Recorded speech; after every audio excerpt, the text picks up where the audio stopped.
Olá, caríssimos. Estamos aqui para reagir a um vídeo, né, em forma de podcast, estilo TED Talk, onde um apostolado, sede vacantista, apostolado São Lucas, apresentou, né, ou pelo menos se propôs, né, a apresentar um comentário ao meu livro do Paperege, lançado este ano. É um livro que tem feito muito sucesso, graças a Deus, no meio católico, e tem aí incomodado bastante os sede-vacantistas, né? Caso contrário, eles não estariam aí tentando afastar o seu público, né, da leitura desse livro, tá? Infelizmente, o que foi apresentado, o que eles proporam, eles prometeram apresentar, não foi entregue, porque não houve uma refutação do livro, né? Quando você vai fazer uma refutação, você apresenta os argumentos do livro e você, na sequência, vai contra-argumentar, né? Apresentando os contra-argumentos, procurando provar que a tese do seu adversário está errada. Mas isso não foi feito, né? Em vez disso, eles criaram um circo, né? Criaram um circo aqui e levantaram o espantalho e ficaram batendo nesse espantalho como se o espantalho fosse a própria obra. Mas, tendo em vista a própria qualidade, né, do que faz o apostolado São Lucas, a gente não poderia esperar grande coisa, né? É um dos piores canais sobre o sede-vacantismo. Eu não digo isso porque eles são sede-vacantistas, né? Porque há canais muito bem estruturados que fazem, que procuram fazer um trabalho mais sério. Cito, por exemplo, Tietos Fidelium, cito o próprio Controvérsia Católica, né? São dois canais aí no YouTube relativamente grandes, né?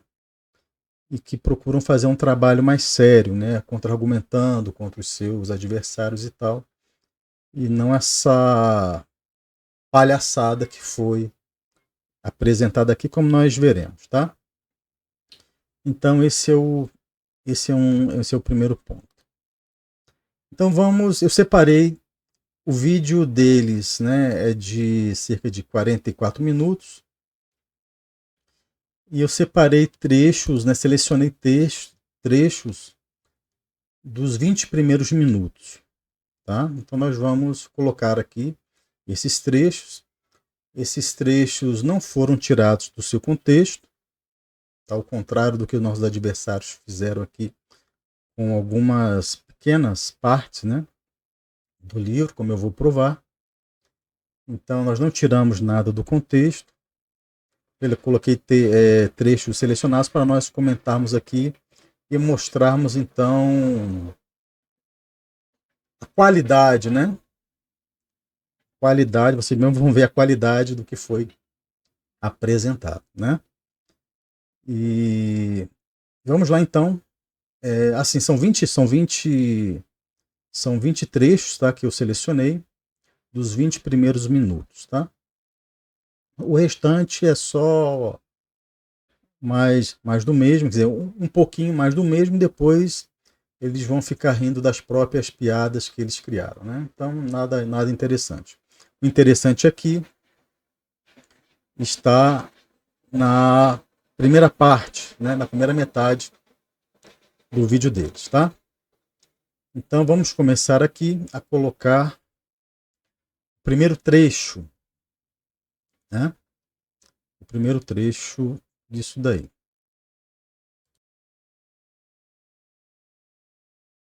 E, por consequência, não podemos deixar de comentar os últimos incidentes dentro do catolicismo, especialmente com o Dr. Yuri, que nunca para de estudar, ler e escrever. E nós somos surpreendidos, quando aqui chegamos, com o Dr. Yuri extremamente feliz, porque está com um novo livro em sua biblioteca, um livro que ele, com toda a sua minúcia, examinou de forma extremamente, até mesmo médica, cirúrgica, extremamente meticulosa, e nós vamos fazer aqui uma análise desse livro. Bem, quem está falando aqui, acredito que seja o pseudo-padre Luangdoni.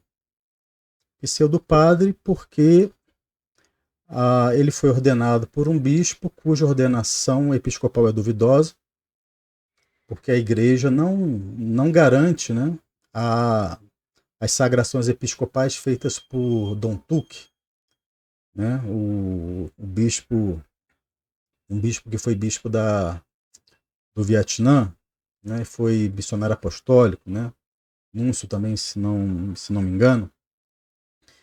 Então a igreja não garante porque muitas sagrações de Dom Tuque foram feitas sob segredo, em condições duvidosas, né? Não se sabe como foram feitas. Então a igreja não garante.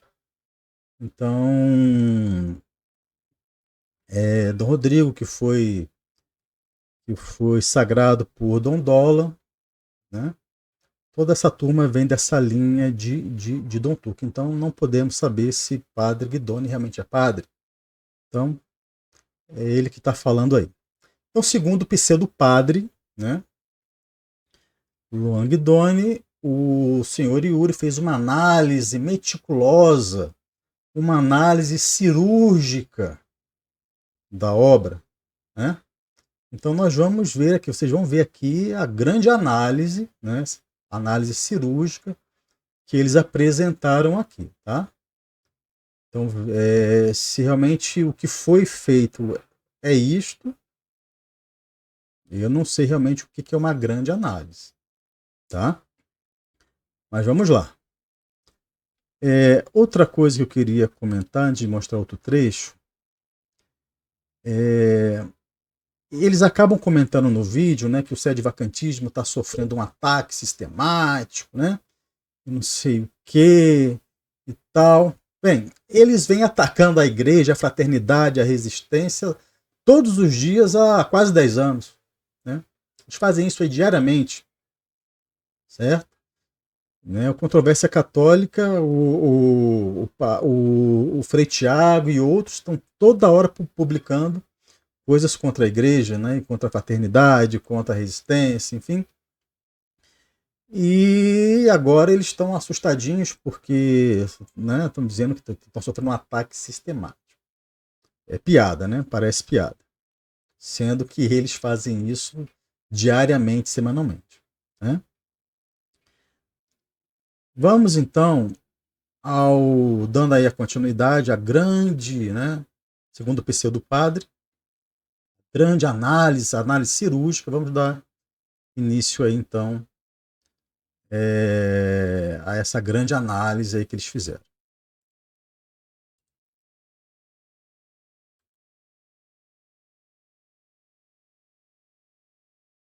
Agradecendo algumas pessoas ali. Não, sim, ó, os agradecimentos aqui, agradeço ao senhor Shedson Ramos Bezerra, Firmes na Fé, Carlos Martins Nabeto, do Agnus Dei, Rogério Amaral Silva, Serve Dei, Tony Lopes, sou católico, sou igreja. Alguns desses nomes aqui, para quem está ouvindo, que são importantes de serem ditos.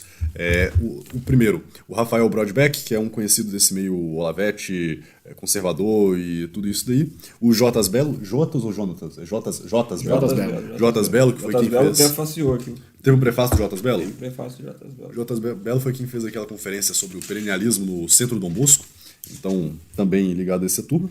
E um nome que me chamou muita atenção foi ele agradecer ao Rafael Cresce. Rafael Cresce não é uma pessoa pública, mas ele foi acólito do senhor reverendo padre Leonardo Holtz, na Arquidiocese do Rio de Janeiro, ali pelos idos de 2005, 2008, até onde eu pude apurar. Então, para ver assim como esse mundo é pequeno, não é mesmo? O mundo é ridiculamente pequeno.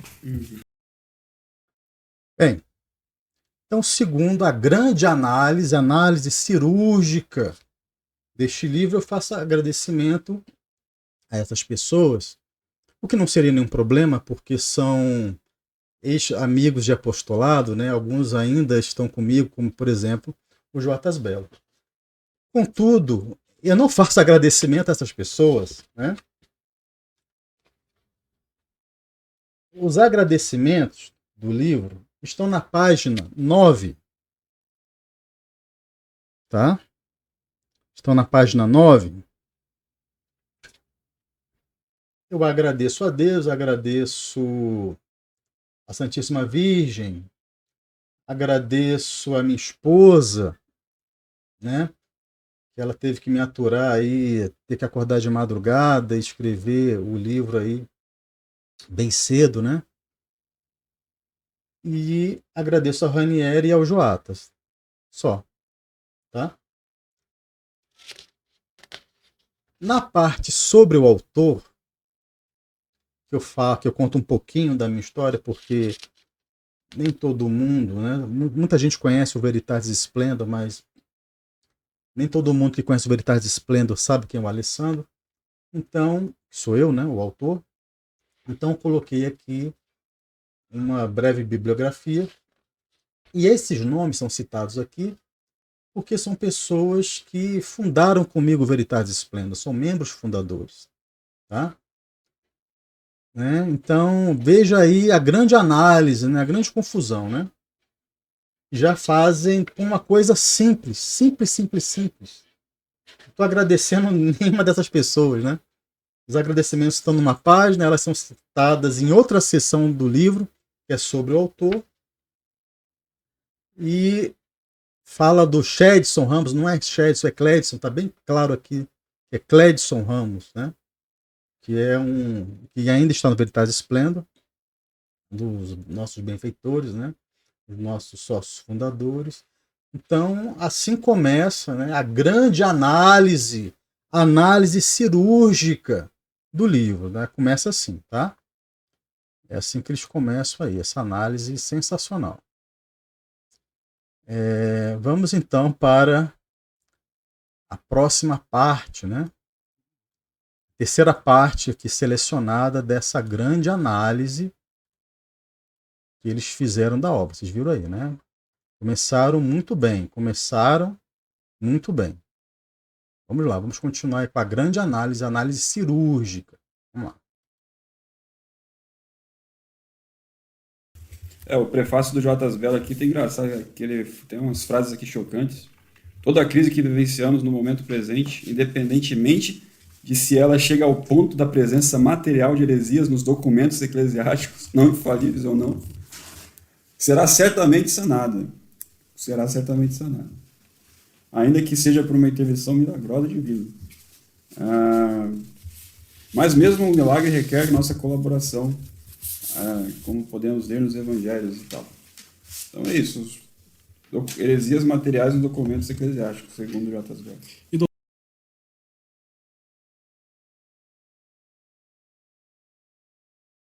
Muito bem.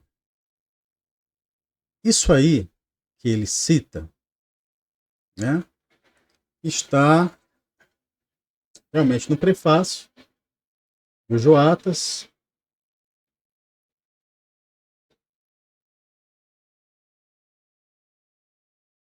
Na página 20. Tá? Vou botar o trecho em tela aí para que vocês possam acompanhar melhor. Tá? Então, ele se refere à seguinte passagem. Toda crise que vivenciamos no momento presente, dependente de que se ela chega ao ponto da presença material de heresias nos documentos eclesiásticos não infalíveis ou não, será certamente sanada. Joatas não está afirmando que existem heresias materiais nos documentos conciliares. Tá? Porque nós sabemos que existem vários grupos aí que fazem vários vídeos procurando apresentar, né, heresias materiais nos documentos eclesiásticos. Então, o Joatas está falando assim, independente se eles existem ou não, a crise será sanada. Obviamente que a crise será sanada, porque Deus é o Senhor da igreja, uma coisa óbvia, né? Então eles atribuem ao Joatas como se ele estivesse falando, fazendo uma confirmação que existem, sendo que ele não está dizendo isso. Essa, quer dizer, é uma questão de saber ler, minha gente. Uma questão de leitura simples aqui, não tem nada difícil nesse trecho aqui e nesse capítulo, tá? Nada fora do comum, tá? Bem, mesmo assim, ainda assim, esse assunto é um assunto que já foi abordado diversas vezes, né, por vários autores. Então, por exemplo, o Arnaldo Vidigal Xavier da Silveira, no seu estudo sobre a Missa Nova, já tinha colocado alguns textos sobre isso, né, a possibilidade de erros em documentos magisteriais, e alguns autores que citados por ele falam até de heresias, tá? Então, os teólogos já abordaram isso. Então, nesse livro aqui que nós editamos, do Dr. Arnaldo, que é a parte da Missa Nova, né, a Missa Nova de Paulo VI, O que Pensar, aqui tem um tópico no capítulo, tem um apêndice, né? No apêndice 1 da obra, nós colocamos aqui, ó, um texto do próprio Arnaldo. Pode haver erros em documentos do magistério, né? E no segundo, pode haver erros em documentos do magistério pontifício ou conciliar.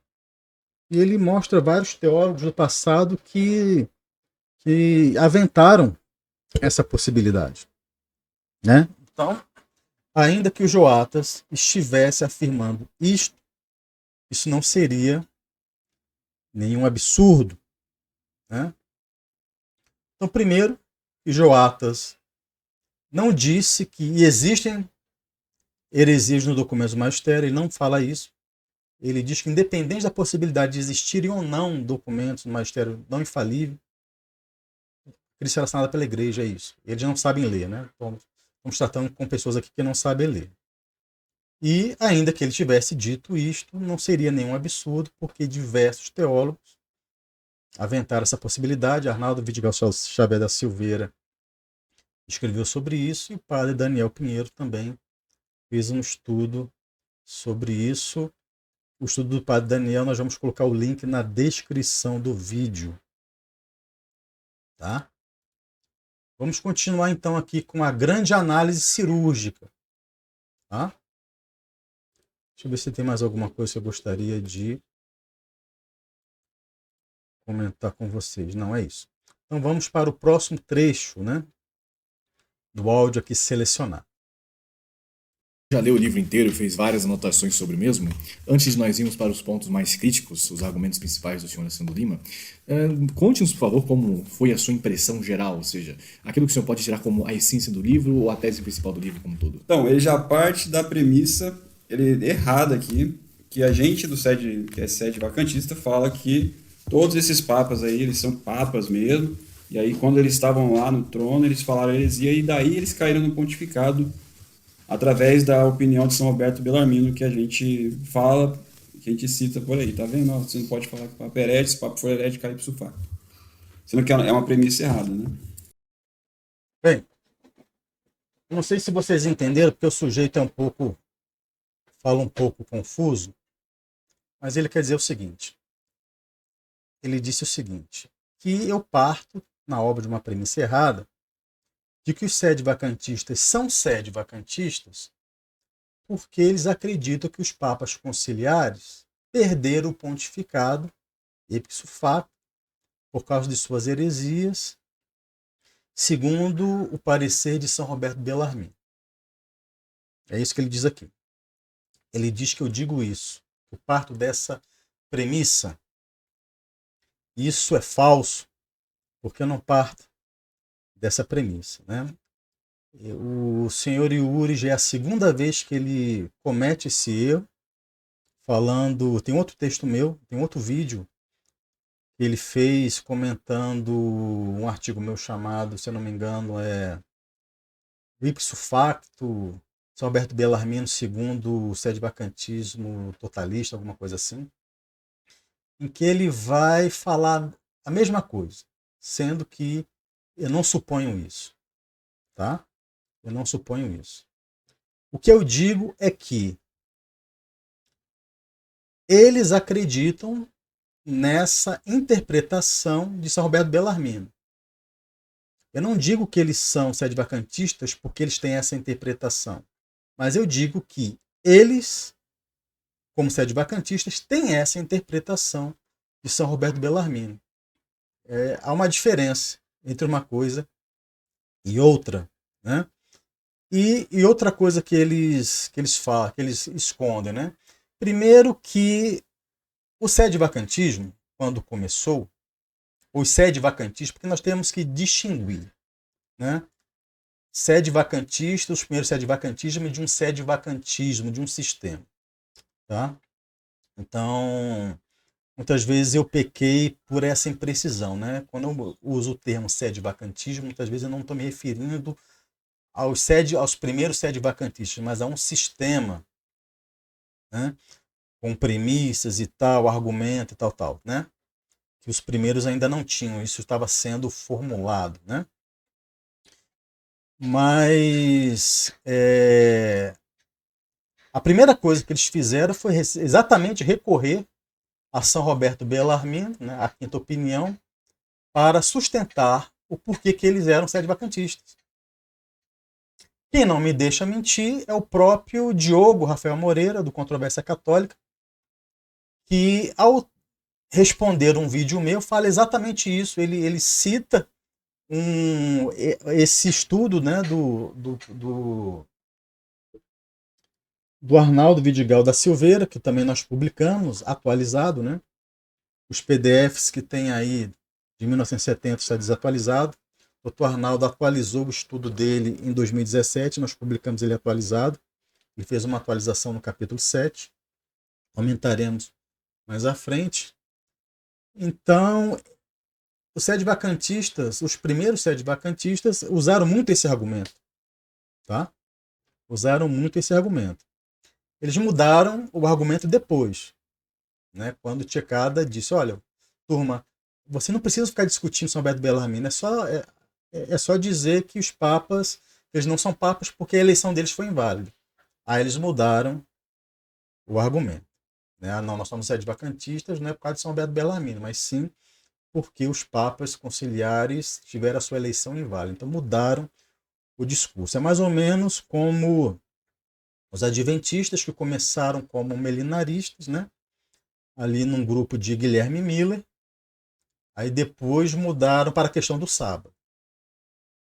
Né? Ah, não, a gente não é adventista por causa do milenarismo, mas sim porque a gente crê no sábado, tal, enfim, na lei mosaica, ppp. Então, é preciso distinguir. Né? Eles mudaram o discurso depois, tá? E não muito depois. Essa mudança é uma mudança até recente. Tá? Mas eu não digo isso no livro. Eu não parto dessa premissa. Tá? Eu digo sim que eles têm essa interpretação de São Roberto Bellarmino e o que é verdade. Eles realmente acreditam que São Roberto Bellarmino ensinou que um herege manifesto perde ipso facto seu cargo, mesmo que seja papa. É isso que eles ensinam, sempre ensinaram. Tá? Então veja aí que a pessoa não sabe ler um texto simples. Isso está em artigos meus e tal, e eu nunca digo que eles são sede-vacantistas por causa disso. Mas sim que eles, sendo sede-vacantistas, acreditam nisso. Há uma distinção. Tá? Que eles não conseguem fazer, né? Porque não sabem ler. Né? Como eu já mencionei. Então vamos para o próximo trecho desta grande análise aí meticulosa do meu livro. Faz uma confusão de termos, de o que é herege manifesto, o que é heresia oculta, a gente vai falar depois, e outras coisas, mas é um livro que eu não pensava que ele tentaria refutar São Roberto Bellarmino, foi além da minha imaginação. Ele diz que eu faço uma confusão de termos entre herege manifesto, heresia oculta, suspeito de heresia, e diz ter ficado surpreso, né, pelo fato de eu ter supostamente tentado refutar São Roberto Bellarmino. Bem, primeiro que ele não mostrou qual é a confusão que eu faço. Né? Então, qualquer trabalho de apologética que se preze, espera-se que o adversário prove o que está dizendo. Ele disse, mas não provou. e é o trabalho que essa turma faz aí, tá? Pelo menos desse canal aí. Trabalho, como eu já comentei no início do vídeo, trabalho de baixíssima qualidade. Então não dá para esperar muita coisa. Outra coisa, não refuto São Roberto Bellarmino, né? Então, para alguém que diz que leu o livro, não entendeu, né? Então veja que nós vemos aí que a pessoa realmente não consegue, ela tem dificuldade com interpretação básica de texto, né? Eu não refuto São Roberto Bellarmino. Que eu apresento, primeiro, eu apresento o que diz João de Santo Tomás sobre a opinião de São Roberto Bellarmino. João de Santo Tomás é quem refuta São Roberto Bellarmino. João de Santo Tomás foi um grande teólogo da igreja, grandíssimo. Realmente, ele não é doutor, né, da igreja. Ele sempre fala assim, mas João de Santo Tomás não é doutor, São Roberto Bellarmino é doutor. Ok. Mas temos um caso também na história do grande doutor da igreja, São Jerônimo, que foi refutado por Rufino de Aquileia na questão dos deuterocanônicos. Nem sei se Rufino é santo, doutor eu sei que não é. Então nós temos um não doutor que refutou um doutor. Então, em questões que estão abertas pela igreja, nem sempre os doutores acertaram. Nós vamos comentar melhor sobre isso, tá? Então eu não refuto São Roberto Bellarmino. Apresento um contraponto de João de Santo Tomás. Um contraponto, inclusive, que comentaremos mais à frente, que foi compartilhado, cuja a tese é compartilhada pelo cardeal Janot e por um outro doutor e santo, Santo Afonso Maria de Ligório, como vamos mostrar ao final do vídeo. Tá? O que eu faço em relação à quinta opinião de São Roberto Bellarmino não é refutá-lo, é apresentar o seu verdadeiro pensamento, né? Cotejando através de outros textos do Santo Doutor, que nós não podemos colocar São Roberto Bellarmino contra São Roberto Bellarmino, né? Então nós precisamos ter o pensamento dele mais completo através de outros textos que elucidem a questão. E é isso que eu faço no livro, né? Eu não refuto São Roberto Bellarmino, isso aí é falso, tá? Diz isso quem não entendeu o livro, né? Mas esperar o quê, né? Não sabe ler, então dá para esperar muita coisa. Vamos para o próximo trecho. Tenta refutar São Roberto Bellarmino. São Roberto enganou-se, infelizmente. Ele chega a escrever São Roberto enganou-se. Se enganou, é isso mesmo. Ó, Alessandro Lima, São Roberto Bellarmino se enganou. Então, é o livro que refuta São Roberto Bellarmino, doutor da igreja e das controvérsias. Sobre o Papa, atenção. Bem, ali ele coloca um trecho da obra e tira totalmente do seu contexto, fazendo um círculo, né? Fazendo um círculo com isso daí. Bem, vamos lá, vamos comentar esse áudio número 6, né? Esse trecho número 6 selecionado. Então veja só, eles apresentam o texto como se eu estivesse falando de uma doutrina do magistério da igreja que foi ensinada pelo grande São Roberto Bellarmino. Por trás disso, esconde-se o erro de achar que tudo que ensinou um doutor da igreja foi correto, o que não é verdade, né? Então, nós vamos mostrar isso aí.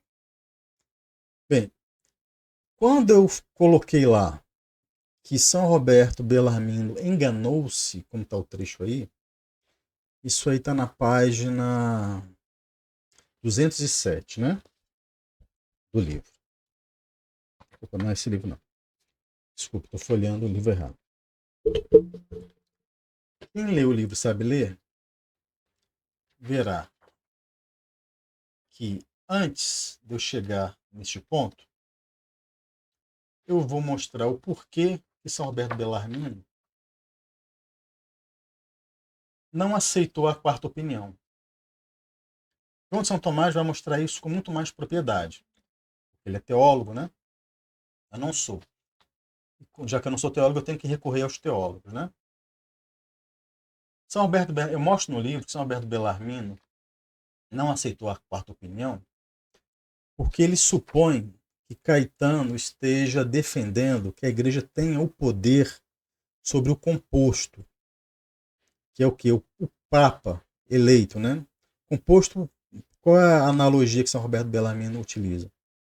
A igreja fornece a matéria do Papa, que é o eleito, e Cristo fornece a forma, que é a autoridade pontifícia. Matéria e forma formam um composto, né? Então, São Alberto Bellarmino entende que o cardeal Caetano, ao apresentar sua quarta opinião, que a igreja teria um poder sobre o Papa legítimo, né? E é por isso que ele discorda dessa opinião. Eu falei, não, isso não é possível. Por isso que a quinta é a correta, dentre aquelas que supõem a possibilidade de um Papa ser herege. Tá? Então, eu mostro, antes de chegar nessa página, que esse entendimento do santo é equivocado, baseado no que apresenta João Santo Tomás, né? E na sequência, na própria página 207, eu vou trazer o texto de João de São Tomás, tá? Mostrando o engano de São Roberto Bellarmino neste ponto. Tá?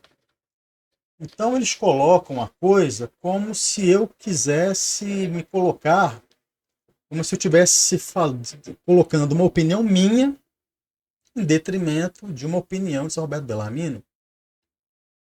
É claro, entre a minha opinião e a opinião de São Roberto Bellarmino, é muito melhor a opinião de São Roberto Bellarmino, só que eu não estou falando da minha opinião, estou falando de uma opinião de um grande teólogo, né? Estamos tratando de questões aqui onde a opinião, esse debate está aberto. Né? A opinião de São Roberto Bellarmino não é dogma da igreja, inclusive nenhuma das 5 opiniões sobre o Papa herético é dogma e é doutrina da igreja. Tá? Então vejam aí a falsificação, né? Esse serviço aí que eles fizeram. Essa é a grande análise aí, né? Que o pseudo-padre Wang Dong assina embaixo. Mas o que esperar, né? Dessa turma aí, tá? Então é isso. Essa é a questão, tá? Eu apresento as razões pelas quais São Roberto Bellarmino não aderiu à quarta opinião e preferiu a quinta. Trago os argumentos de João de São Tomás, argumentos que foram seguidos, né, por outros grandes teólogos da igreja, como como o cardeal Janot e um outro doutor da igreja e santo também, Santo Afonso Maria de Ligório, como está aqui no meu livro, e nós vamos mostrar mais ao final do vídeo como comentário, tá? Então, está desfeito aí o circo, tá? Eles fazem aí. Então, eles querem... Então, eles montaram esse picadeiro, né? Querem me colocar como palhaço do espetáculo, mas a gente está vendo aqui de quem que é a palhaçada, né? Não é minha. A palhaçada não é minha. Vamos lá. Vamos em frente. Vamos para o próximo comentário dessa grande e profunda análise cirúrgica da minha obra. Bem, em complemento ao que já disse, eu tenho diversos artigos onde eu concordo com o Roberto Bellarmino, né? Então, quer dizer, como é que no livro eu vou procurar refutá-lo se eu tenho diversos artigos, pelo menos 3, onde eu concordo com ele, mostrando realmente o seu verdadeiro pensamento. Temos o artigo, por exemplo, São Alberto Bellarmino contra o sede-vacantismo. Temos lá a interpretação, né, ipso facto de São Alberto Bellarmino pelos sede-vacantistas totalistas. Então, pelo menos temos esses 2 aí.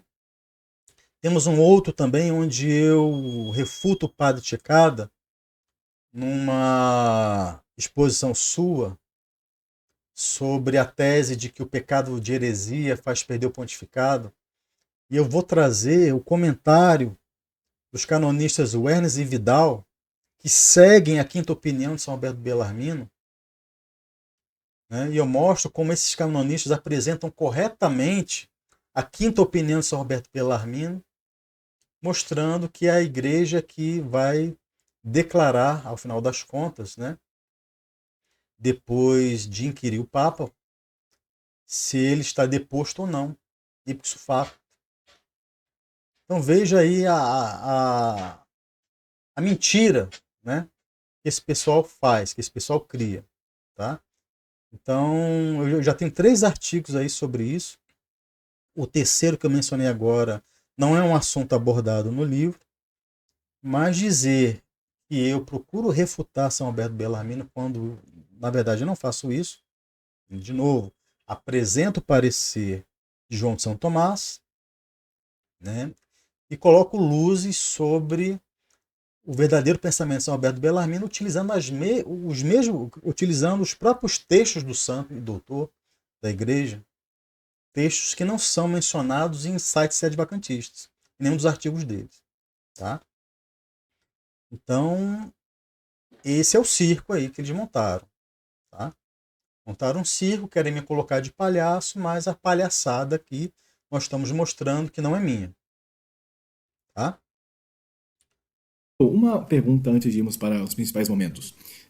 Durante o livro, em algum momento, ele chega a comentar alguma obra de algum teólogo, algum escritor, algum canonista reconhecido como sede-vacantista? Ele chega a mencionar a heresia modernista? Ele chega a mencionar em algum momento as heresias dos falsos papas conciliares? Ou ele trata da questão Não. meramente como uma teoria vaga no ar? Não, é uma teoria vaga no ar para ele. Ele fala como se estivéssemos vivendo numa igreja perfeita, com uma rota romana justa e tal, vivendo no suprassumo da tradição.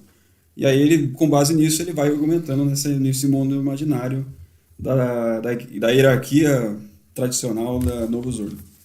E aí cita alguns autores aqui, ele cita autores do século... ele cita concílios do século VII com autores do século XV, mistura com autores do século XXI, e faz uma salada mesmo, costura, corte e costura. O propósito dessa obra, quer dizer, eles partem de uma premissa falsa, né? Como se esse livro tivesse sido escrito para refutar o sede-vacantismo. Bem, engraçado porque logo na introdução do livro, eu digo o propósito do livro, como normalmente é de costume, né? Então, o propósito da obra está colocado logo no início. Tá? E eu deixo bem claro aqui que a obra não pretende ser uma refutação ao sede-vacantismo. O sede-vacantismo é uma coisa, um sistema maior, né, do que a questão do Papa herege, simplesmente, do que é pós-teológico. Então, deixo isso bem claro logo na introdução do livro. Tá?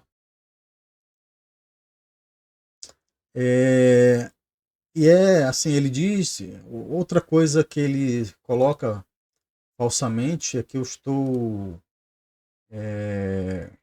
supondo uma igreja maravilhosa, uma igreja perfeita. Isso é falso, né? Todos que me conhecem sabem o quanto que eu sou crítico do Papa Francisco e do concílio, etc. Né? Inclusive os próprios sede-vacantistas me criticam e me chamam de galicano por causa disso. Aí agora o coleguinha deles vai dizer que eu estou supondo uma igreja maravilhosa. Meu cara, eu não sou continuista sem noção. Aí você sabe disso. Então você sabe muito bem que eu não sou esse tipo. Tá? Pelas discussões que nós temos, inclusive, no Facebook. Então, é outra falácia, é outro espantalho que se coloca aqui para tentar apresentar alguma coisa ruim da obra. E até agora, eles não apresentaram nada, nenhum argumento contra a obra. Só falácia, só número de circo, né? Só um número de circo onde o palhaço não sou eu, né? Onde o palhaço não sou eu. Mas o que? Tem a situação da igreja, atual da igreja, ela também é mencionada na introdução do livro, né? Mas parece que o nosso adversário aí, né, que diz que leu a obra, não entendeu. E a gente entende o porquê ele não entendeu, né? Pelas amostras aqui, nós compreendemos facilmente por que ele não entendeu, né? Isso daí. E vários teólogos, né, quando escreveram sobre a questão de um Papa herege, que esse é o propósito da obra, como eu já disse, né, está na introdução, tá? O objetivo da obra é aprofundar sobre o tema e não refutar. Não tem como objetivo refutar o sede-vacantismo, embora inevitavelmente a gente vá se chocar, né? A gente vai acabar abordando algumas questões que são tratadas pelos sede-vacantistas, tá? Quando eles escreveram sobre esse tema, eles não estavam tratando exatamente de algum tema relacionado à crise, algum problema na igreja e tal, né? O caso mesmo de São Roberto Bellarmino, né? Ele escreve sobre isso para responder aos ataques de calvinistas, né, ao papado, dizendo que um concílio poderia depor um papa, poderia julgá-lo, né? São Roberto Bellarmino então vai explicar, né, colocar o sentido católico desse texto, tá? Então, não é preciso falar de crise, citar isso profundamente para abordar esse tema, né? O próprio Arnaldo Vidigal da Silveira, quando escreveu sobre isso em 1969, 1970, ele cita vagamente a questão do concílio e tal, mas não se aprofunda nisso, né? Então, nenhum autor que abordou esse assunto precisou tratar de uma crise, de uma coisa, né? Claro, isso é citado, mas vagamente, só para contextualizar a discussão. E eu não me furtei de fazer isso aqui na obra. Então, é outro espantalho que eles levantaram para bater, né? Esse é o expediente aí, esse é o recurso usado aqui na grande análise cirúrgica, segundo o pseudo-padre Guangdong. Vamos para o próximo trecho selecionado. O documento do São Roberto Bellarmino interpreta à luz do Código de Direito Canônico de 1917. Salado. É brincadeira. Devemos ler à luz as palavras de São Roberto Bellarmino no livro dele lá, que foi na época do protestantismo lá, à luz do Código de Direito Canônico de 1917. Aqui, eles escandalizam-se, né, por eu ter afirmado que as palavras de São Roberto Bellarmino devem ser entendidas à luz do Código de 1917. Eu sei que esse pessoal tem uma limitação intelectual, tem problemas para interpretar textos, né? Mas eu fiquei surpreso pela surpresa deles, né? Tem coisas que realmente nos fogem, né? O abismo intelectual é maior do que a gente imagina.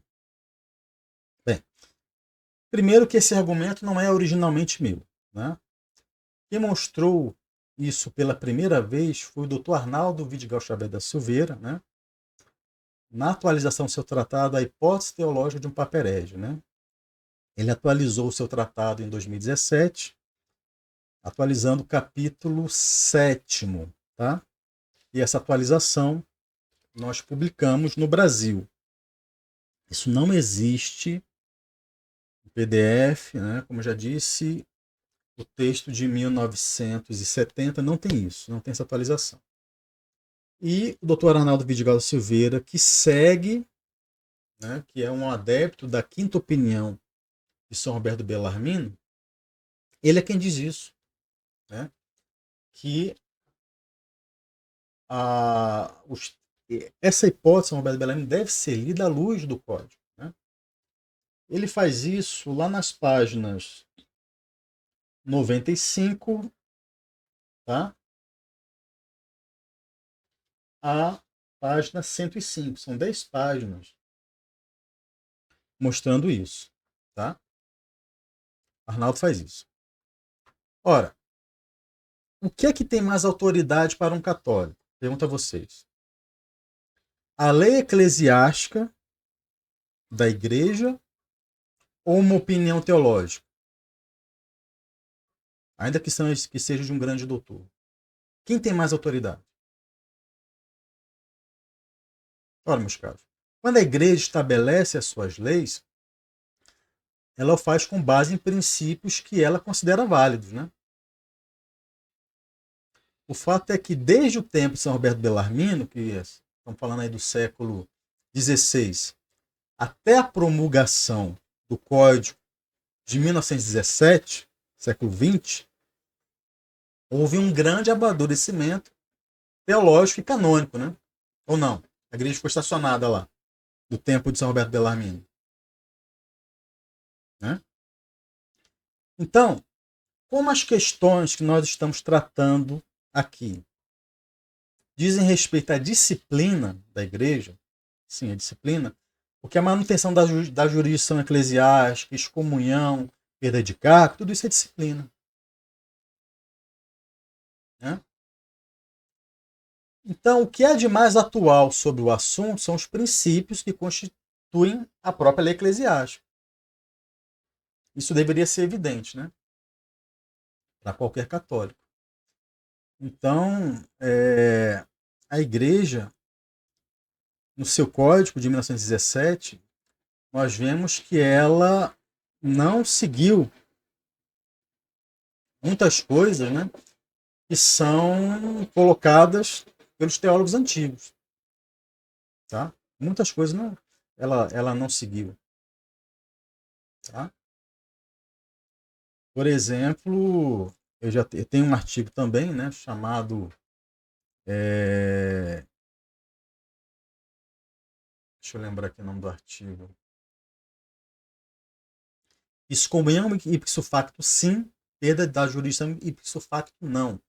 Tem esse artigo meu no site Veritatis, também vou colocar na descrição do vídeo, onde eu mostro, né, citando canonistas, etc., que o Código de Direito Canônico não faz ninguém perder o seu cargo ipso facto. Né? Tem todo um processo para que isso aconteça. Tá? Claro, aqui não estou tratando da questão do Papa, né? Mas se isso é assim para os menores, então o Papa, que tem uma dignidade muito maior, vai ser tratado com menos cuidado? É isso? Então, eu que fiquei surpreso, né? Em ver como que eles contestam isso, né? Como que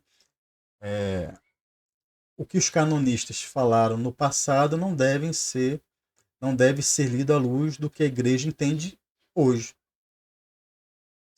né? Na sua própria lei eclesiástica, onde ela sanciona os princípios, né? Então, na lei eclesiástica estão os princípios em que ela tomou como seus. Claro que esses princípios, se algum teólogo, algum canonista do passado ensinou algo contrário a esses princípios, nós temos que preferir a lei eclesiástica. Isso é uma coisa evidente, né? Me parece.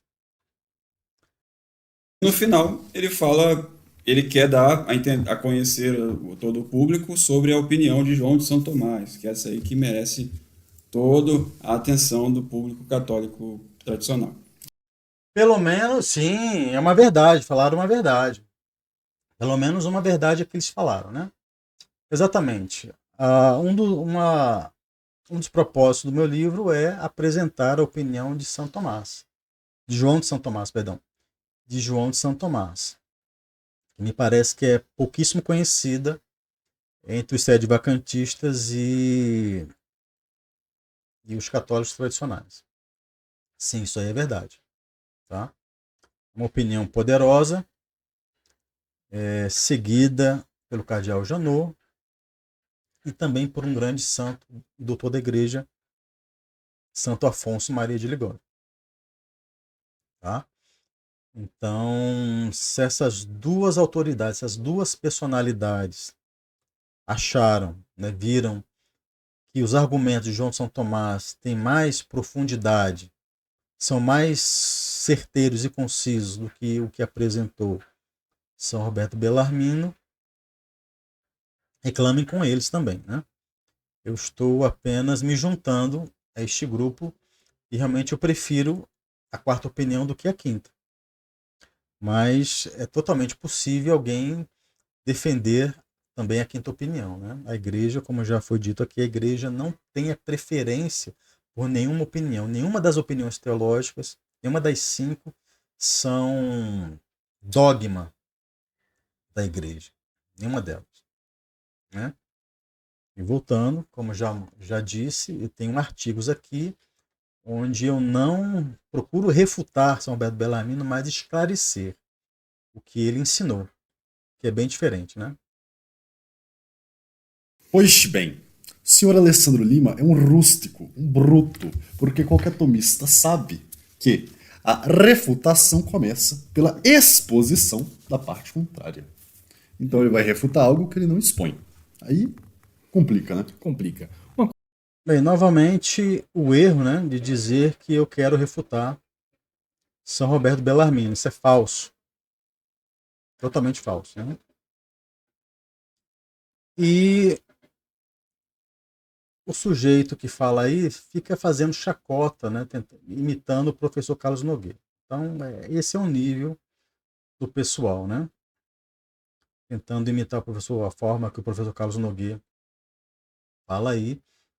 E eles me chamam de rústico, né? Que é uma forma elegante de me chamar de ignorante, né? Então é isso que eles fazem aqui. Nós gostávamos dos antigos opositores do sede-vacantismo, que hoje em dia já não fazem muita oposição a lá grande coisa, como o professor Carlos Nogueira e tantos outros, é que eles pelo menos tentavam dar um certo ar de intelectualidade, de superioridade moral, até um certo nível elitista. E mostravam um grau de compreensão do que é o sede-vacantismo. No mínimo, como por exemplo, me recordo até hoje, na época de 2017 ainda, do Carlos Nogueira dizendo no Facebook: eu escrevi um livro sobre o Papa Herege, portanto todos os argumentos sede-vacantistas são inválidos porque não escreveram um livro como o meu. Ou como compre o meu livro. Que era só 5 páginas, ou 20 páginas. Coisa. Era um opúsculo dentro de um outro opúsculo dentro de um livro. Entendi. E hoje em dia nós nos deparamos com um livro, que é uma lupa em teologia, é uma subteologia, que no fim não sabe nem os termos básicos, e eu diria que não sabe nem mesmo as regras básicas de ortografia. O doutor me mostrou tempo atrás que tem até mesmo uma nova definição de Papa, é o Papa Perege. É, o Papa Perege, eu pensei que era um erro, mas era doutor, isso. o que é o Papa Perege? Por Não gentileza? sei, eu não sei, uma perereca, não sei. O Papa Perereca. Não, é um Papa perennialista, é uma heresia perene, é o Papa Perege. Não, está escrito Perege mesmo, doutor? Perege mesmo. Na edição você consegue colocar, por gentileza, essa parte pra gente poder ver também o Papa assim, Perege? no índice, no índice e no capítulo. Bem, então nesse trecho, dizem que eu não sei escrever o português básico e como prova apresentam um erro de digitação. Sensacional, né? Sensacional. Não sabia que erro de digitação era erro de português. Bem, com certeza, infelizmente, existem outros errinhos assim na obra, né? Várias pessoas que compraram já me relataram, mas é uma coisa ou outra muito pontual e é uma coisa muito comum acontecer, né? Eu tenho diversas obras aqui, de diversas editoras com errinhos assim, de digitação, né?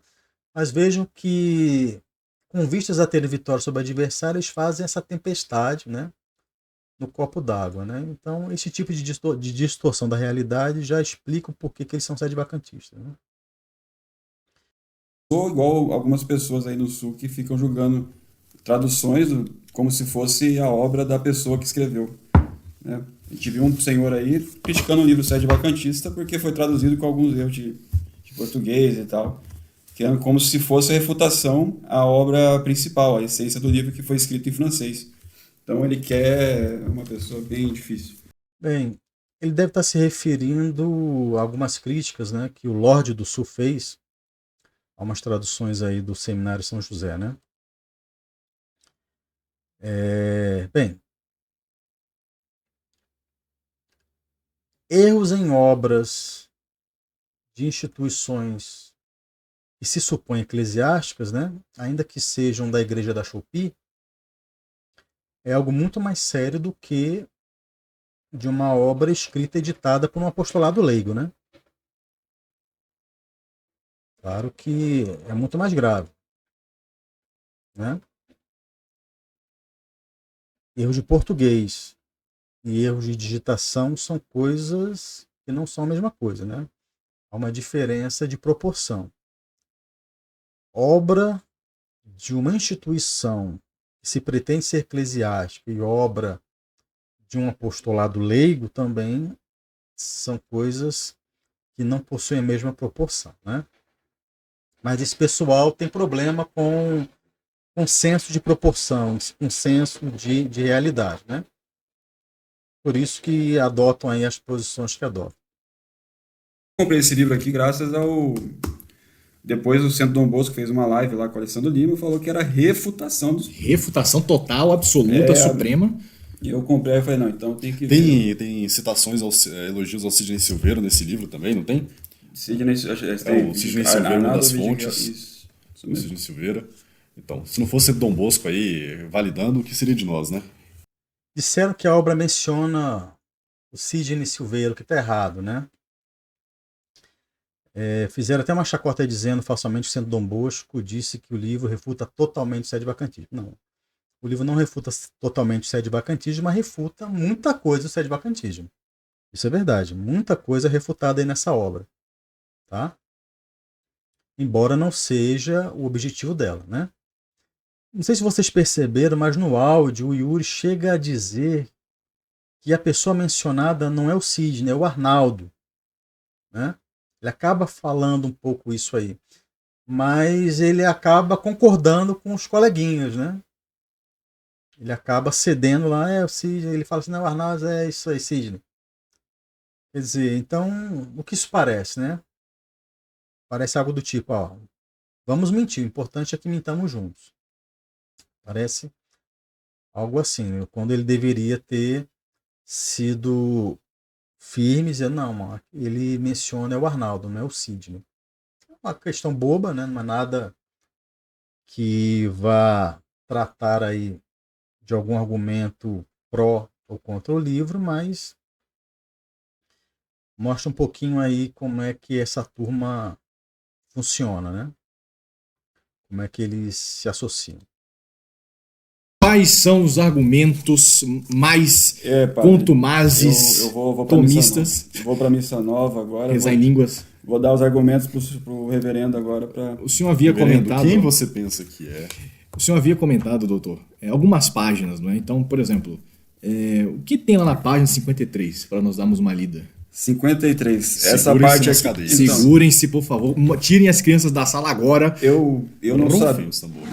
Eu não sabia. Então, por isso que agora eu acho que eu tô pensando em largar o sede-vacantismo, porque essa frase é muito forte. Olha, realmente eu estou também tendo crise aqui. Uma atenção aos nossos ouvintes. Esta parte do texto está em um colchete, anotado pelo Dr. Yuri, com vários Ks ao lado. Você já vê o nível da situação. Então, aqui ele comenta o Código de Direito Canônico de 1917. O Código de Direito Canônico aqui, suspeito de heresia e tal, ele dá definições de suspeito de heresias. Aí ele comenta, o que tudo isso significa?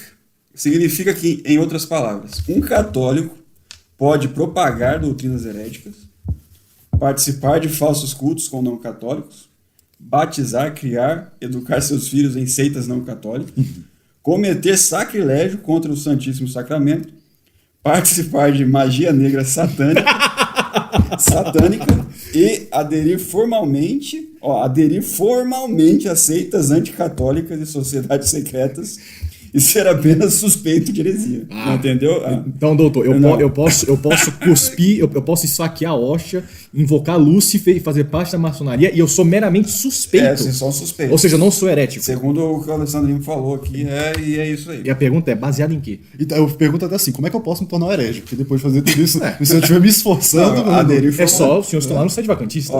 tá. Entendeu? Se você aderir formalmente a seitas, então, se você aderir formalmente ao muçulmano, pronto, acabou. Você é só suspeito também. Todo mundo é suspeito de heresia.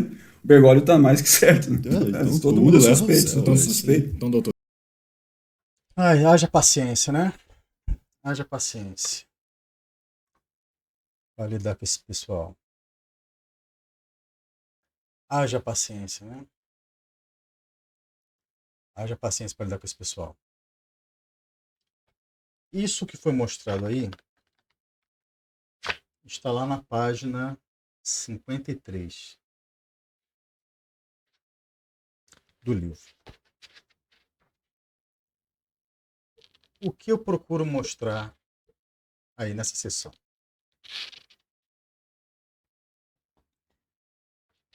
Esse capítulo, a página 53, faz parte do capítulo chamado Pecado de Heresia, onde eu vou mostrando o que é pecado de heresia.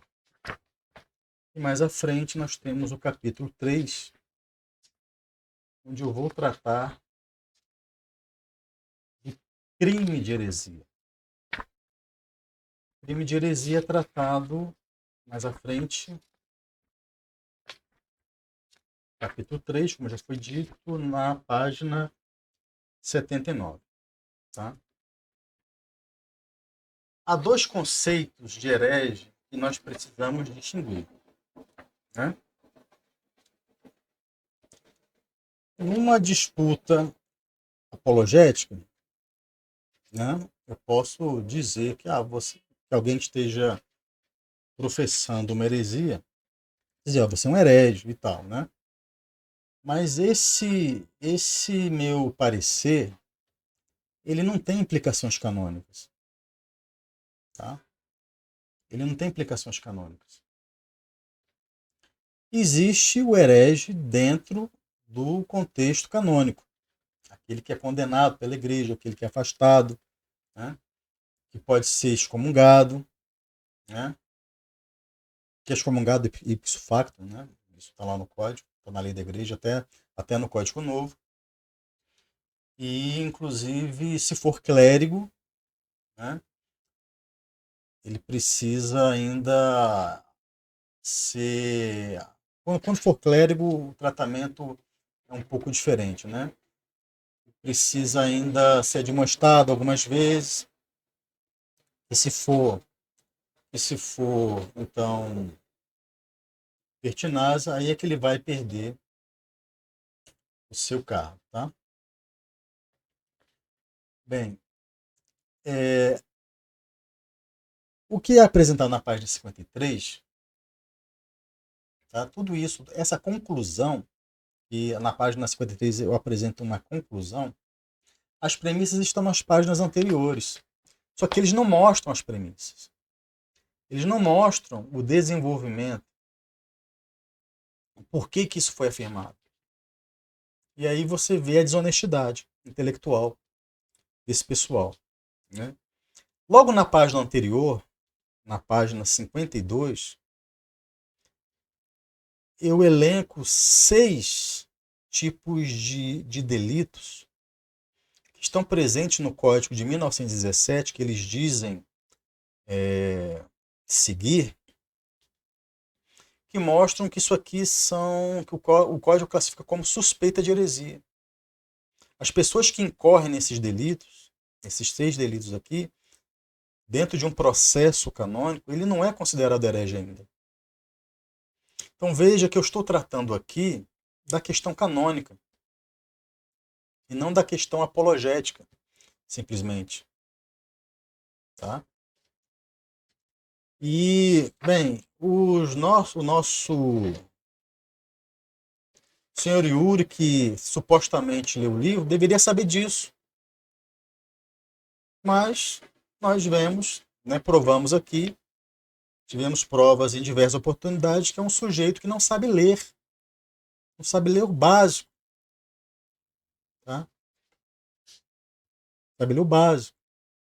E a lista que eu apresento não foi tirada da minha cabeça. Né? Essa lista ela foi fornecida pelo John Salso e Robert Siscoe na sua obra True or False Pope, no capítulo 7, que é um livro de 700 páginas contra o sedevacantismo, onde eles fornecem a lista e depois vão citar diversos canonistas, inclusive o padre Agostini, que foi um grande canonista americano, né, um grande comentador do Código de 1917, cujo seu comentário foi utilizado amplamente nos seminários dos Estados Unidos. Tá? Então aqui eu não vou ficar argumentando aqui o porquê da conclusão, porque isso está no livro. Se fosse para ficar gravando o livro, para explicar o que está no livro, eu não escrevia um livro. Então, quem tiver interesse de saber o que é argumentado e o porquê que isso aqui é dito, adquira o livro. Tá? Se não quiser, paciência. Né? Não há muito o que se fazer. É uma questão de honestidade saber, bem, por que tal autor falou isso? Então a gente deve recorrer à obra do autor. Tá? Então ninguém pode dizer que eu estou falando que o que eu escrevi aqui é um absurdo sem mostrar, sem provar que isso é um absurdo, segundo a linha de argumentação. É uma questão de honestidade intelectual. Mas, né, diante da qualidade, né, diante do grau de qualidade das coisas produzidas aí pelo apostolado São Lucas, não poderíamos esperar grande coisa, não poderíamos esperar grande coisa. Né? Então é mais um número de circo que tentam me colocar como palhaço, mas a palhaçada aqui não é minha. E lá na 103? Não, aqui é 103. Deixa eu ver aqui. Não, Ele chegou a falar do 89? 103. É o Pered. Ah, tá. 103. Então, a quinta opinião do São Roberto Bellarmino, né, que a gente fala tanto aqui da quinta opinião, que é aquela que ele mesmo cita aqui, portanto, depois do São Roberto refutar a quarta opinião do Caetano, né, a quinta opinião é a verdadeira, diz o São Roberto Bellarmino. Então, você lê aqui, ó, a quinta opinião é a verdadeira, o próprio santo falando. A saber que o Papa, manifestamente herético, por si próprio, ipso facto, deixa de ser Papa e cabeça, assim como por si próprio, ipso facto, deixa de ser cristão e membro do corpo da igreja, razão pela qual ele pode ser julgado e punido. Esta é a sentença de todos os antigos padres, do qual ensino que hereges manifestos logo perdem toda a jurisdição.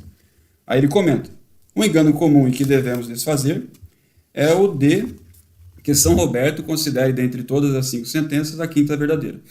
Então, você fica assim, né? Peraí, eu li aqui, a quinta opinião é a verdadeira. Aí você vai, o Lima fala que você não pode falar porque o São Roberto falou, é um erro você falar que o São Roberto acha que a quinta é verdadeira. Mas, doutor, ele acabou de falar que é a verdadeira, ele mesmo citando. Então, mas você tem que ler a luz do limismo. Mas, doutor, que tipo de luz é essa? É uma luz LED, a luz solar? Porque, olha, isso tá fazendo mal à cabeça das pessoas. É a luz negra. É a luz negra, só pode. Então quer dizer que São Tomás... O texto recortado do seu contexto, ele fala que foi cortado do contexto. Então se ler o contexto, São Roberto vai dizer que não é a verdadeira quando diz a quinta verdadeira. opinião não é a verdadeira. Não sei, é uma coisa impressionante aqui que eu vejo já coisas assim, grotescas. Assim, que tem... Tem mais um caso de analfabetismo funcional, né? Mais um caso de analfabetismo funcional. Bem, para quem sabe ler, né, São Roberto Bellarmino ele é um adepto da primeira opinião. Né? Lá no próprio texto dele, nas controvérsias, ele deixa muito bem claro que ele é adepto da primeira opinião, que é qual? Um Papa não pode jamais se tornar herege. Essa é a opinião dele. Mas, considerando que a opinião comum é outra, diz o santo e doutor, Considerando que a opinião comum é outra, isso está em diversos artigos meus, tá? Diversos artigos meus. Vou colocar aqui, por exemplo, lá no artigo São Alberto Bellarmino contra o sede-vacantismo, quando eu falo no item 2.2, eu falo exatamente sobre isso, né? Então, eu digo aqui, ó, quem não tem problemas com a interpretação de texto, se lê o capítulo 10, 30, o capítulo 30 do segundo livro do volume 1 sobre o Romano Pontífice, das disputas sobre a fé cristã, sabe que São Alberto Bellarmino, entre as 5 opiniões teológicas que ele discutiu sobre um Papa ser herege, era adepto da primeira opinião, né? Como já dissemos. Para ele, o Papa, de nenhum modo, poderá ser encontrado herético. Mas como essa opinião poderia não ser a certa, e a opinião comum lhe vai de encontro, isto é contrária, né, valerá a pena ver o que se pode responder à pergunta se um Papa pode ser herético. Então, como o santo diz que a opinião comum era outra, que um Papa poderia ser herético, então ele vai discutir as outras 4 opiniões. Então, aqui eu estou dizendo que dentre as 5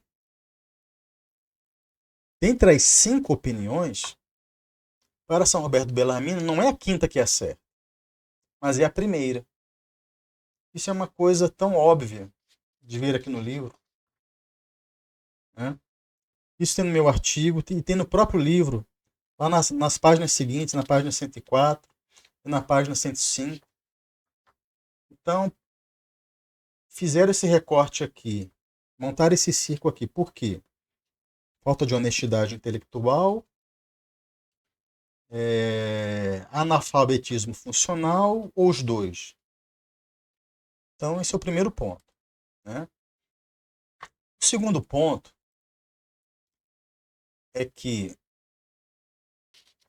na página 205 do mesmo livro, página 205 do mesmo livro, eu vou afirmar o seguinte. Olha o que eu vou dizer na página 205.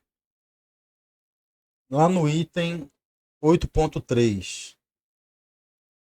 Na opinião de São Alberto Bellarmino, dentre as sentenças que consideram que um Papa pode ser encontrado herege, quer dizer, da segunda à quinta, né?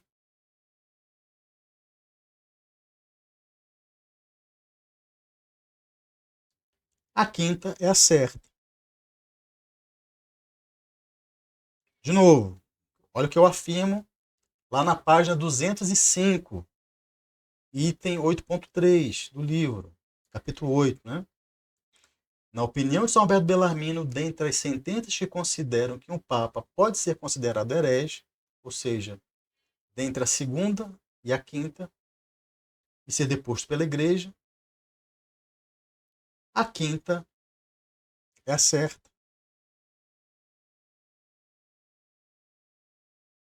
Será que o senhor Yuri, que fez uma análise meticulosa da obra, né, uma análise cirúrgica, segundo aí pseudo-padre Liang Doni, ele não leu essa parte no livro? Não leu? É uma diferença entre considerar dentre as 5 que ele conseguiu, né? Então, vejam só, há uma diferença em considerar que dentre as 5 opiniões, São Roberto Bellarmino considere a quinta certa, isso não é verdade, porque ele considera a primeira, dentre as 5, mas entre a segunda e a quinta, sim, ele considerava a quinta certa. São 2 coisas diferentes. Mas estamos tratando aqui com o circo, né? São artistas de circo, né? Fazer um trabalho péssimo como esse, né? E o outro ainda fala que é uma grande análise, uma análise meticulosa, cirúrgica. Bem, o senhor Yuri, que é médico, eu espero que ele não seja tão bom médico quanto ele é bom leitor, né? E analista de livros, né? Eu espero que ele seja um médico muito melhor do que ele é como analista de livros, né? O que nós temos? 141, eu acho que é uma coisa bem engraçada também, porque Esse livro Tá. é um ótimo stand-up. 141, deixa eu ver. Jurisdição eclesiástica. Tá. Se a jurisdição eclesiástica fosse, então ele está falando de jurisdição eclesiástica, né? São Roberto, vocês acabaram de ler que hereges manifestos perdem logo toda a jurisdição. Sim. São Roberto falando. Só que Alessandro Lima vai falar aqui. Se a jurisdição eclesiástica fosse destituída por direito divino, em caso de heresia manifesta, a igreja estaria contrariando a suposta lei divina, no momento em que suprisse a jurisdição do herege manifesto. Pô, vai tirar a jurisdição do herege manifesto? Sacanagem você fazer isso na igreja. Você tirar. Ela estaria subvertendo a ordem das coisas. Disso decorre o direito divino, de que tal direito divino é inexistente. Ah, é brincadeira. Doutor, então a lei divina não existe? Não. E aí, A herege... É a escola Macabeus de teologia, entendeu? Lei divina é a dos mesmos criadores de lei divina, é a Torá. Agora vem aí. não Lei tira a divina não jurisdição. existe. Então, São Roberto está errado. A lei divina não existe. É o ápice, não é? Se bem que o São Roberto fala que os padres falam que perde logo toda a jurisdição. Não é a opinião do São Roberto, é a opinião dos padres que São Roberto cita. Então, mas para o Alessandro Lima, a igreja está fazendo uma sacanagem com o herege, tirando a jurisdição. Pô. Poxa vida. Ele tem que direito de excomungar, de fazer tudo e isso aí. Mais um número de circo, né? Onde se coloca uma conclusão e não se mostra como que o autor chegou àquela conclusão, né? Então, quer dizer, não refutam nada, só ficam fazendo palhaçada, né?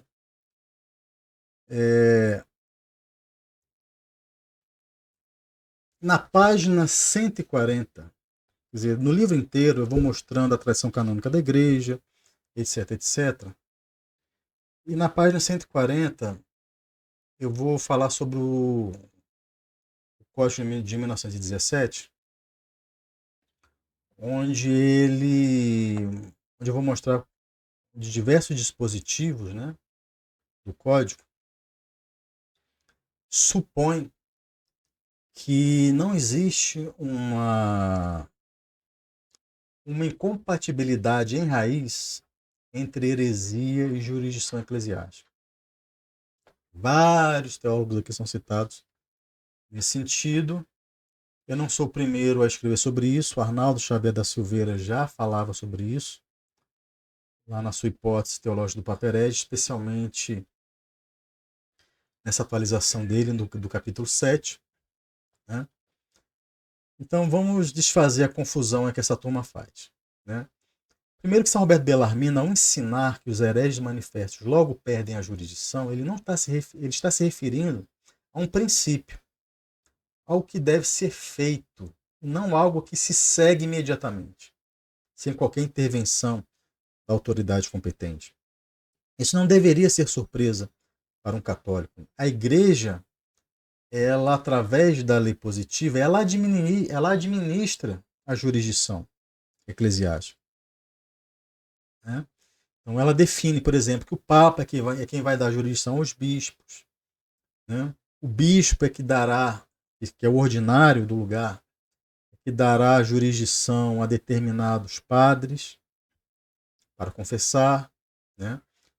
Para de confissões e etc. Né? Então, a jurisdição ela é mantida pela lei da igreja. A igreja administra. E a igreja tem dispositivos para jurisdição de suplência, onde aqueles que não têm jurisdição, por exemplo, como um herege manifesto, alguém que foi excomungado, possa, por exemplo, atender uma confissão. Então, se ele perdeu a jurisdição e ipso facto dele, como é que ele vai, sem jurisdição? Queria que nossos coleguinhas aí geniais explicassem como é que ele, se ele perdeu, se ele não tem jurisdição, porque teria perdido ipso facto, por que ele pode, então, atender confissões em leito de morte? Ele pode, porque a igreja concede, a igreja supre isto através de sua lei. Né? Então eu explico isto aqui. né? Então a igreja não poderia fazer isso se existisse uma lei divina, tá? Se existisse alguma incompatibilidade em raiz entre heresia e jurisdição eclesiástica. É isso que se argumenta aqui, diversas fontes, diversos teólogos, mas os artistas de picadeiro aqui não mostraram isso para vocês, né? Então, por exemplo, o próprio São Roberto Bellarmino, que não é maluco, ele mesmo vai mostrar que os hereges não perderam a jurisdição ipso facto, tá? Por exemplo, aqui na página 72 do livro, São Roberto Bellarmino diz o seguinte: devemos salientar, além disso, que os fiéis podem certamente distinguir um profeta verdadeiro de um falso, pela regra que estabelecemos, mas apesar de tudo, se o pastor for bispo, não podem destituí-lo e colocar outro em seu lugar. Pois nosso Senhor e os apóstolos apenas estabelecem que os falsos profetas não devem ser ouvidos pelo povo e não que os deponham. Pois é certo que a prática da igreja sempre foi que os bispos heréticos fossem depostos pelos concílios episcopais e pelo soberano pontífice. Nada de ipso facto aqui, né?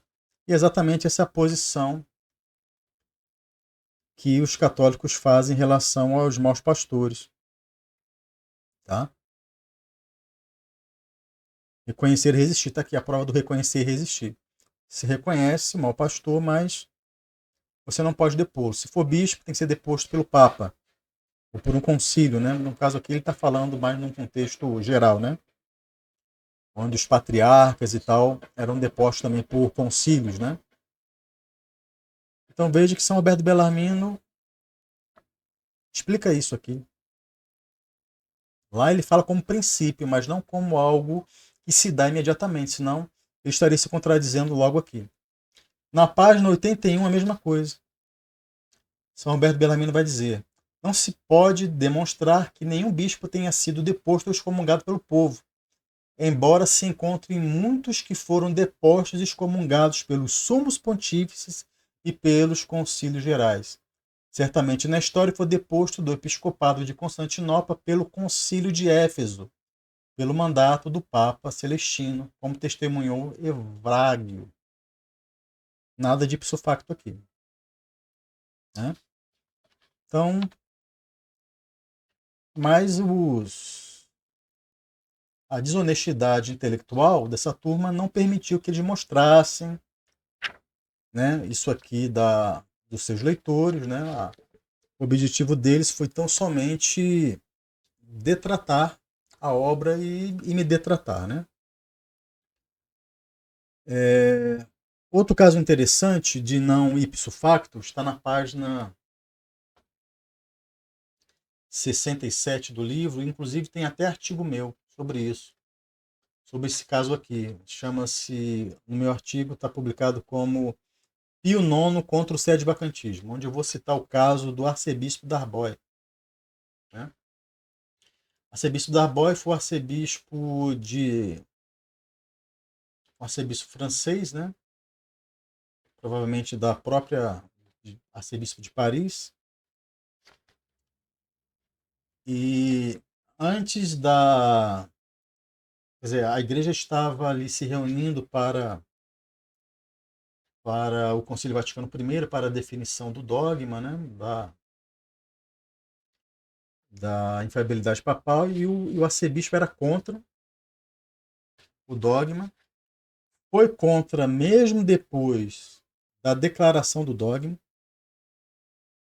falava contra o dogma publicamente, logo era um herege público, né? E Pio IX nunca o considerou ipso facto deposto. Nunca fez isso, né? Deve ter admoestado o arcebispo em privado, né? Como diz lá Tito 3,10, essa é a lei da igreja. O herege deve ser admoestado pelo menos 2 vezes, não é ipso facto. Depois de admoestado pelo menos 2 vezes, aí sim,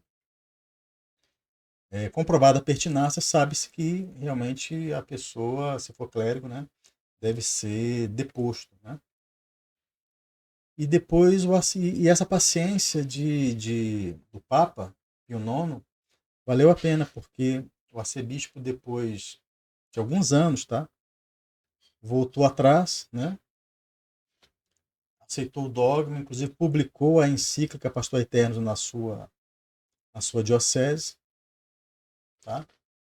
E tem vários outros casos, que eu cito aqui o Erasmo de Roterdã, né, também falava bastante heresia e era cotado, inclusive, para ser cardeal, nunca foi excomungado pela igreja. Michel de Bay, vários outros casos que são citados por sede vacantistas, inclusive, como o John Daly, né? Então veja aí a falta de honestidade intelectual, né? Dessa, dessa turma aí. Bem, sobre o livro ainda, é interessante mostrar o que diz o cardeal Janot. Como eu disse a vocês,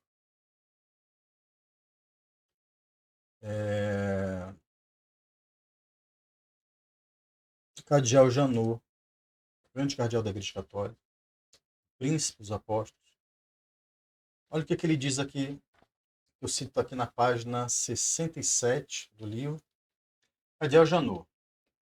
Cito isso lá na página 156. O cardeal Janot vai dizer o seguinte.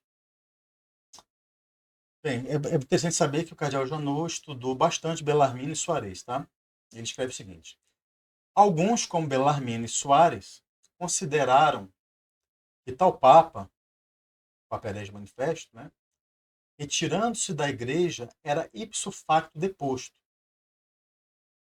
Papa hereticus est depositus. Outros, como Caetano e João São Tomás, cuja análise me parece mais penetrante, consideraram que mesmo depois de um pecado manifesto de heresia, o Papa ainda não está deposto, mas deveria ser deposto pela Igreja. Papa hereticus non est depositus, sed deponendus. O cardeal fala isso lá na sua obra De Ecclesia. Eu cito a fonte. Tá?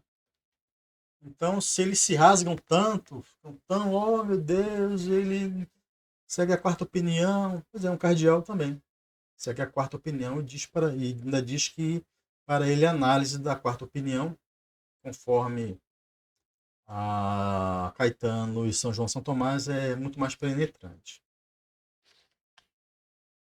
Temos ainda mais a mostrar, tá? Os nossos amiguinhos aí, essa turma aí não escondeu aí dos seus leitores, né? Está na página 220, o parecer de Santo Afonso Maria de Ligório.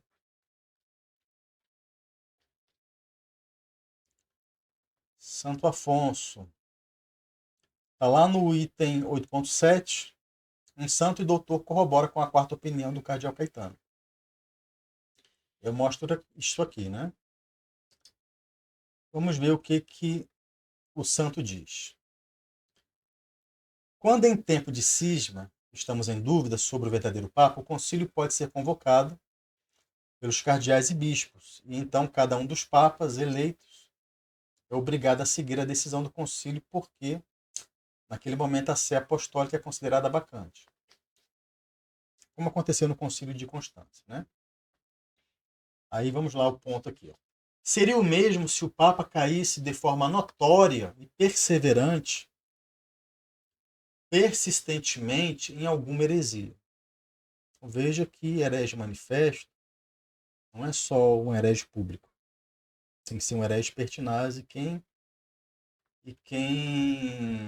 pode declarar, aferir a pertinácia do herege é a autoridade competente, não é o grupo do WhatsApp.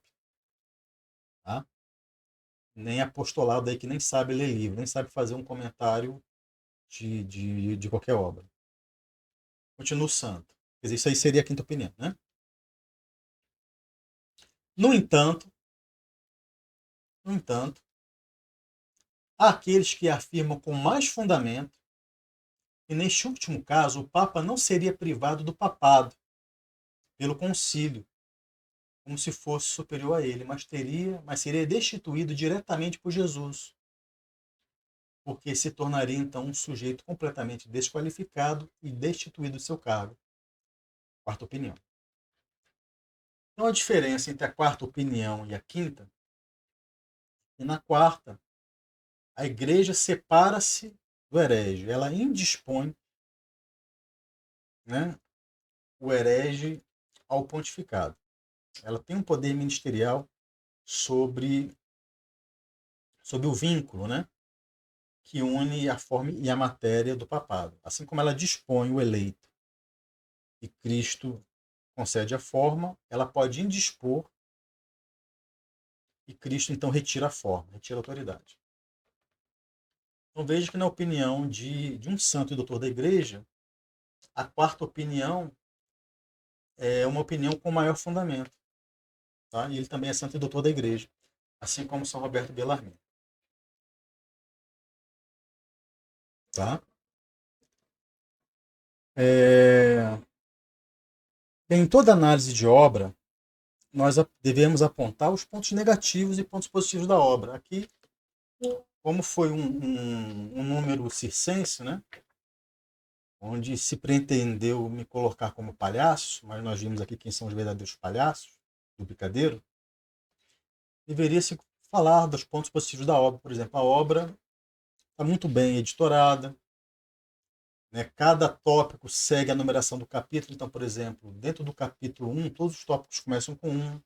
No capítulo 2, todos os tópicos são 2. Então, por exemplo, se eu abro o livro aqui, de repente, vejo um tópico 7.9, por exemplo, onde eu falo aqui na página 189, concílios perfeitos e imperfeitos, eu já sei que eu estou no capítulo 7. Nada disso foi falado, né? Só tentaram aí criar uma fake news, né? Para detratar facilmente a obra, mas usando assim os artifícios da desonestidade, né? O que não é um artifício católico, né?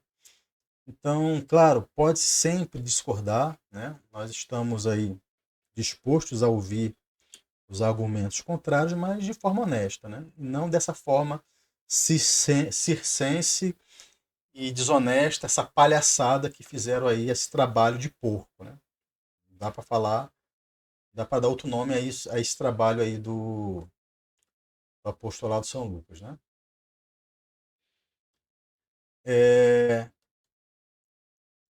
Eu queria mostrar também alguns comentários, né, dos vídeos. Tem alguns comentários dos vídeos deles que são bem interessantes. E vale a pena a gente comentar. Esse é o comentário de um perfil chamado Ultra Petrinos. Esse Ultra Petrino já fez comentários lá em nossos vídeos, né?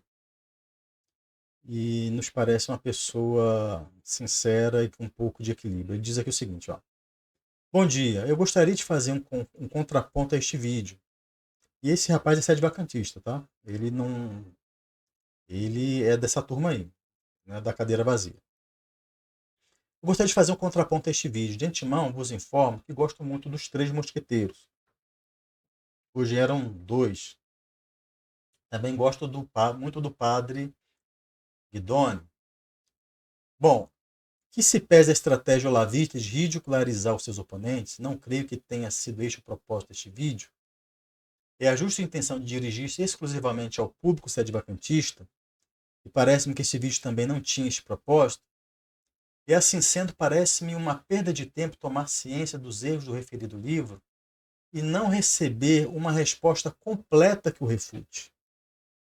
Eu compreendi perfeitamente os porquês das chacotas, mas um telespectador neófito poderia concluir que a não refutação trata-se de um argumento ad hominem, próprio de quem não tem argumentos para refutar a outrem, usado para não admitir o próprio erro. Como sabemos, os autores desse vídeo podem muito mais do que foi entregue. Observação: Até onde entendi, um dos objetivos da live do CDB foi a divulgação do livro. Portanto, não só live, como react da própria live do senhor Rafael Moreira deveriam terem sido mencionados no vídeo. Salve Maria. Então veja que o próprio rapaz aqui menciona, alguém do público deles mesmo, menciona que eles não refutaram o livro. Então, o que nós mostramos aqui. Eles não apresentaram nada. Fizeram um circo. Só isso. Isso mostra o quê? Isso depõe contra a minha obra, contra mim, ou depõe contra eles mesmos, né? Do canal.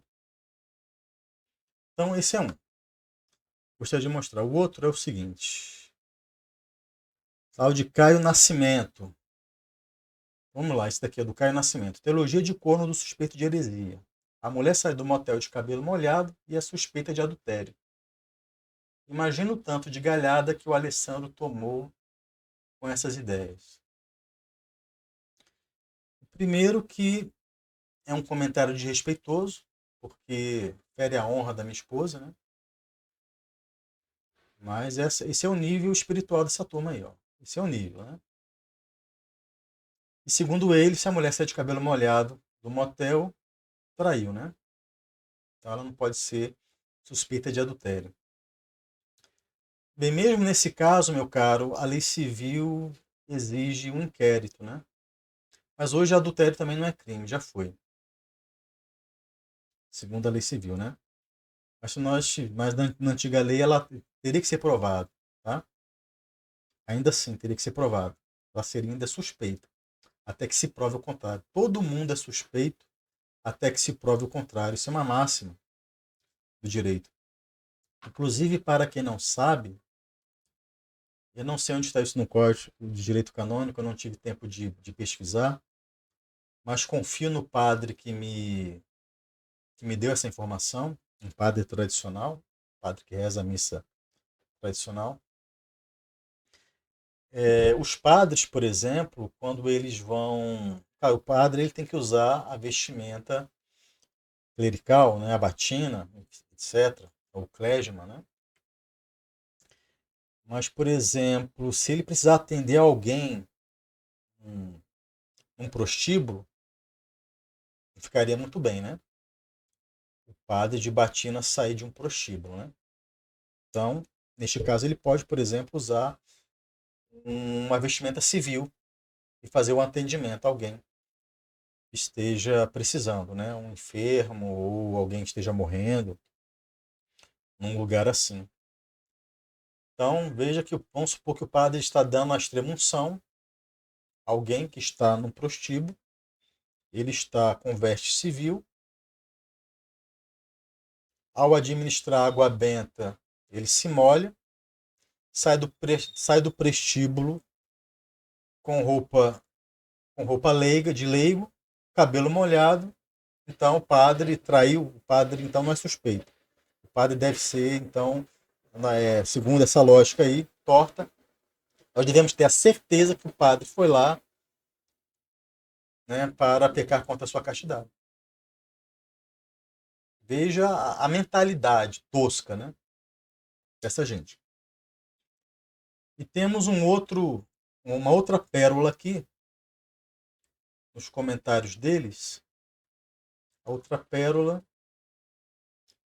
é essa aqui, ó. Tal de Rafael Giovanni Barroso Santana. Esse aqui também já apareceu bastante lá no canal, né? Apareceu bastante, só fala besteira. E aqui não vai ser diferente, ó. Nem na lei civil é assim. O cidadão que não tem jurisdição formal pode declarar a voz de prisão em caso de crime notório e manifesto, sem precisar esperar a condenação estatal, porque não é suspeita. O Alessandro é um comediante. Bem, senhor Rafael Giovanni, então, eu quero que o senhor, então, faça isso lá com o ministro do Supremo Tribunal Federal, né? Tire a jurisdição lá, deponha um presidente da Câmara dos Deputados, com a sua autoridade, deponha, né? Também um presidente do Senado. Nem o síndico do seu condomínio, se é que o senhor mora em algum, o senhor vai depor. O senhor não tem autoridade para isso. Quanto mais um papo. Então veja aqui a falta de proporção. Mas é gente que pensa assim, com argumentozinho tosco, como este, é que são sede-vacantistas. Né? Então, por isso que são sede-vacantistas. Porque é uma mentezinha realmente pobre. Né? Simplista demais. Bem, meus caros, então é isto. O restante do vídeo é só mais besteira, mais do mesmo. Tem um pouquinho mais do mesmo, depois é só chacota e tal.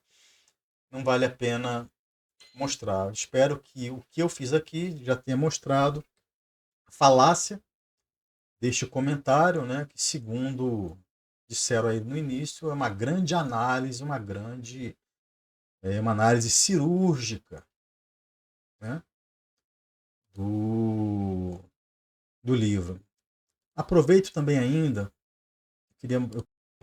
aqueles que não têm, claro, eu entendo que sede-vacantistas não queiram, né, adquirir a obra, isso aí é compreensível, né? Mas então assistam aos vídeos do Lorde do Sul. O Lorde do Sul tem feito muitos vídeos, né, comentando trechos do livro, né? Então vejam lá os argumentos, vejam o que o Lorde do Sul apresenta, né? Contexto, que é bem diferente desse serviço de porco aqui, feito por esse canal, né? O Apostolado São Lucas. E vejam lá os argumentos e vocês vão ver que a obra é muito mais do que se mostrou, o que se pretendeu, né? É muito mais do que, não é esse espantalho que o Apostolado São Lucas aí, essa turma aí, os três patetas, procuraram mostrar, tá? E eles têm uma mágoa, né, comigo, porque